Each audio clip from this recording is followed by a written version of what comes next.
وفاة وليد فطين طليق بوسي بشكل مفاجئ، وشقيقته تتهمها بموته، والراحل اشترى مدفن قبل وفاته. أهلا بيكم في فيديو جديد على قناتكم أنا وهي والنجوم، أسعد الله أوقاتكم بكم. اتوفى المنتج ورجل الأعمال المصري وليد فطين طليق الفنانة بوسي بشكل مفاجئ صباح يوم الثلاث، بحسب ما أعلن الفنان حمزة الصغير في منشور ليه عبر حسابه في فيسبوك. وكتب الصغير: لا حول ولا قوة إلا بالله، الله يرحمك يا فطين ويغفر لك، أرجو الدعاء له وقراءة الفاتحة، خبر صادم بصراحة. فيما أوضح رجل الأعمال محمد ميزو إن الراحل تعرض للظلم في حياته، وكتب ناعيا: لا إله إلا الله محمد رسول الله، ربنا يرحمك يا وليد فطين ويغفر لك ويسامحك، اتظلمت كتير ويجعل الظلم اللي اتظلمته في ميزان حسناتك، انت في دار الحق، إنا لله وإنا إليه راجعون.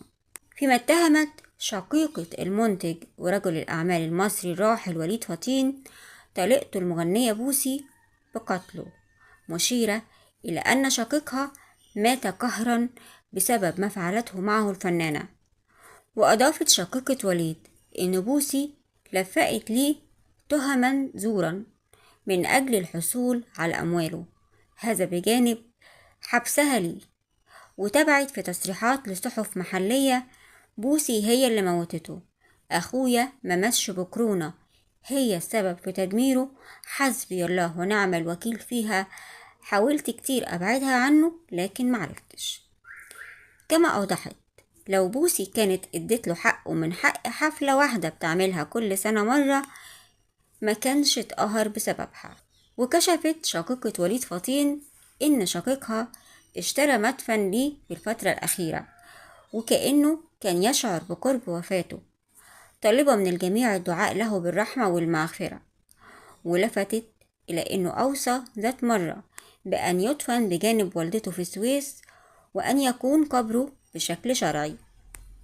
وجاءت وفاة المنتج المصري بعد تعرضه لأزمات قضائية عدة مع طليقته بوسي بعد انفصاله. وكان ذكر في فيديو نشره قبل عامين تقريبا إن بوسي بتمنعه من رؤية ابنه ياسين. كما اتهم فطين بوسي في عام 2015 بتحرير شيكات دون رصيد بقيمة 30 مليون جنيه بحدود $1,000,000، وأصدرت المحكمة حكم بحبسها 9 سنوات.